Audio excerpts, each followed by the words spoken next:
Ketika kita melakukan semua dosa saudara, mengikuti apa yang iblis tawarkan.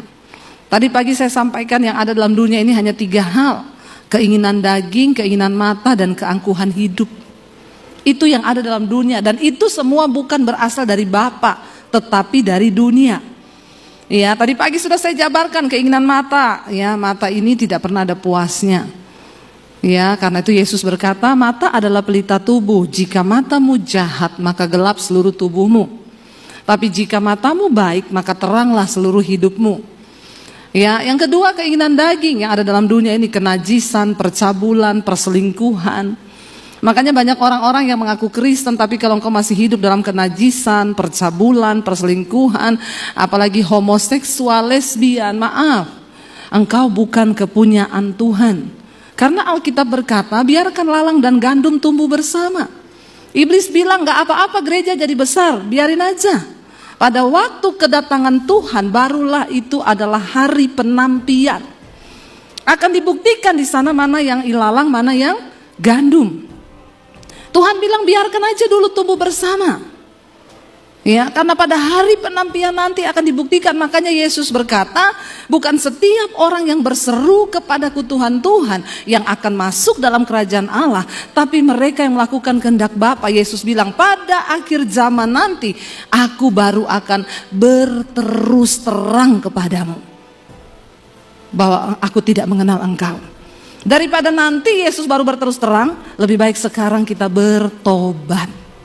Sungguh-sungguh ikut Tuhan. Akhirnya saudara, karena saya terpuruk dalam dosa, singkat cerita iblis ngomong hidupmu sudah hancur, kamu sudah rusak, masa depanmu juga rusak. Buat apa kamu hidup? Mending bunuh diri. Dan saat itu tidak ada pikiran lain dalam benak saya, cuma pengen mati. Karena saya tidak menemukan apapun di hidup ini saudara. Setan datang menuduh saya, hidupmu hancur. Untuk apa kamu hidup? Mati saja. Dan saya mulai mencari siapa Tuhan itu.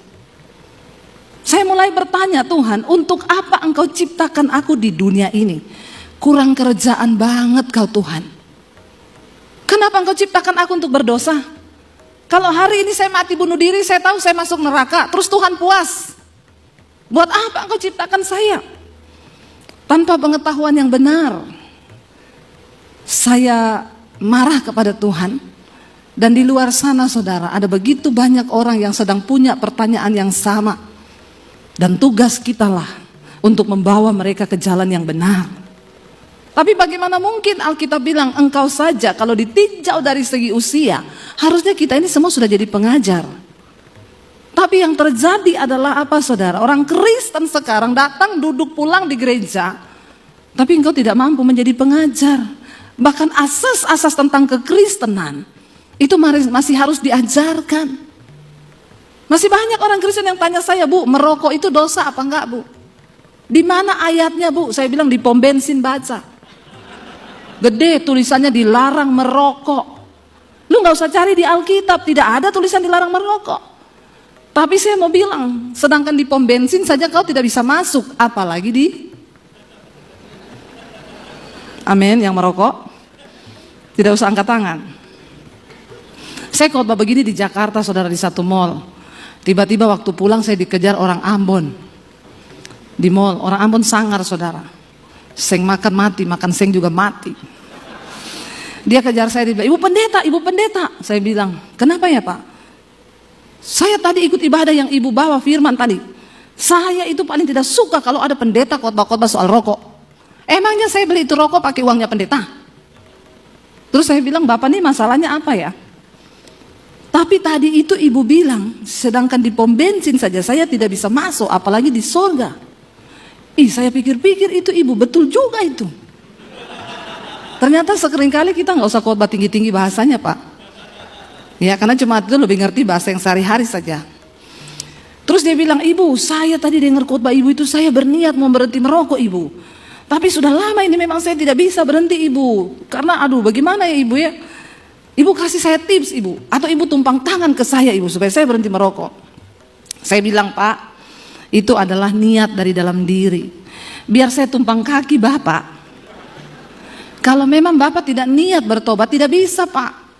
Terus bagaimana tipsnya Ibu? Nanti kalau Bapak berhenti 1-2 hari itu kan iblis bujuk lagi tuh.